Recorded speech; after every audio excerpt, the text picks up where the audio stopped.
Want to support us but don't have the money? No worries. If you listen to the podcast using the Radio Public app for iOS or Android devices, you can help us keep the site running at no cost to you. Or if you want to make a one-time gift, you can do so via PayPal. Details under the Help the Site tab on audiodramareviews.com.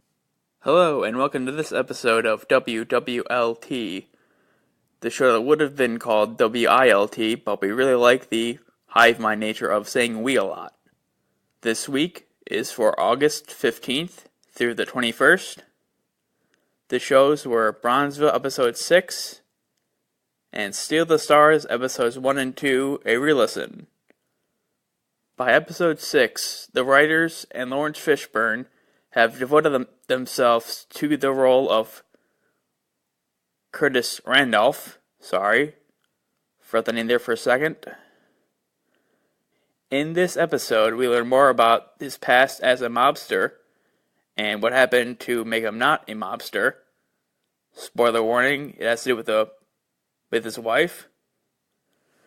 But by this point, if you're listening with me, you'll know that that's pretty much established in the first 10 minutes of the episode.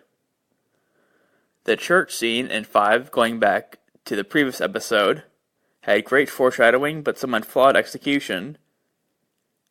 Mainly thinking of the Dent and Rachel arc in The Dark Knight, or more recently in Infinity War, where I didn't really feel anything for Gamora's death at the hands of Thanos.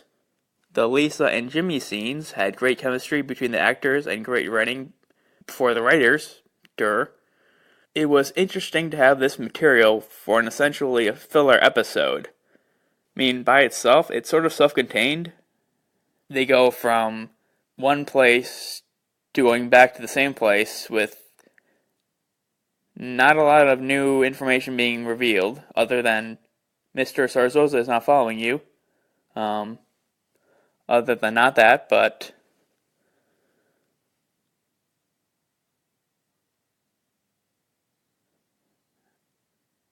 I mean, it was sort of padding, but it also could have been foreshadowing for something later in the season.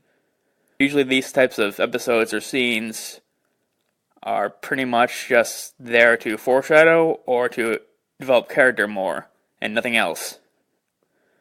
Sort of spoiling my review of The Lost Logs of the Saratoga, one of the key points I make in that review is the spectrum between realism and formalism in cinema.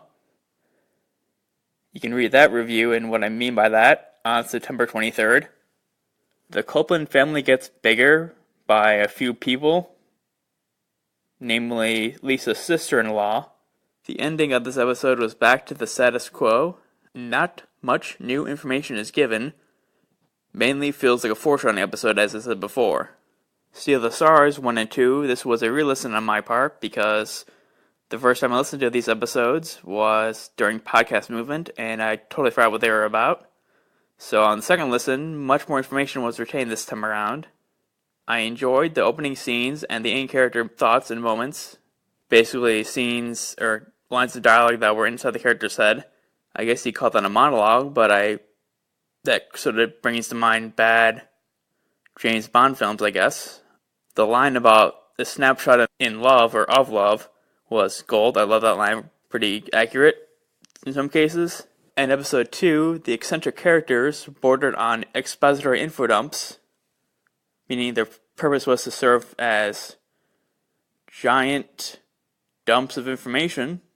It was a different way to get across that information. There's a lot of it. But the way it was done made the ending of episode 2 that much more impactful. Hey, Mike Berganzi here, founder of Audio Drama Reviews. If you like what you heard, consider following us on Twitter and Facebook, subscribing to our YouTube and SoundCloud channels, and last but not least, our Patreon and iTunes accounts. Links to all those in the episode description.